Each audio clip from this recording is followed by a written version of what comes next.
بسم الله الرحمن الرحيم. يا أيها المزمل قم الليل إلا قليلا نصفه أو انقص منه قليلا أو زد عليه ورتل القرآن ترتيلا إنا سنلقي عليك قولا ثقيلا إن ناشئة الليل هي أشد وطئا وأقوم قيلا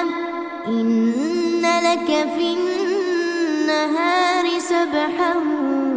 طويلا واذكر اسم ربك وتبتل إليه تبتيلا رب المشرق والمغرب لا إله إلا هو فاتخذه وكيلا واصبر على ما يقولون واهجرهم هجرا جميلا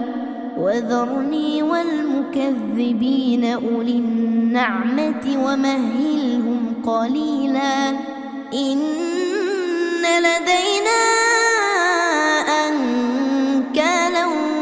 وجحيما وطعاما ذا غصة وعذابا أليما يوم ترجف الأرض والجبال وكانت الجبال كثيبا مهيلا إنا أرسلنا إليكم رسولا شاهدا عليكم كما أرسلنا إلى فرعون رسولا فعصى فرعون الرسول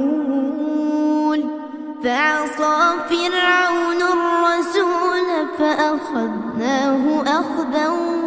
وبيلا فكيف تتقون إن كفرتم يوما يجعل الولدان شيبا السماء منفطر به كان وعده مفعولا إن هذه تذكرة فمن شاء اتخذ إلى ربه سبيلا إن ربك يعلم أنك تقوم أدنى من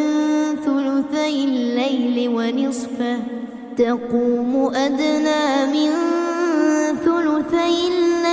ونصفه وثلثه وطائفة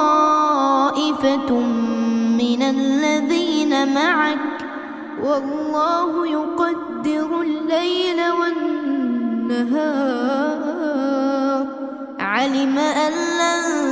تحصوه فتاب عليكم فاقرؤوا ما تيسر من القرآن علم أن سيكون منكم مرضى وآخرون يضربون في الأرض يبتغون من فضل الله وآخرون يقاتلون في سبيل الله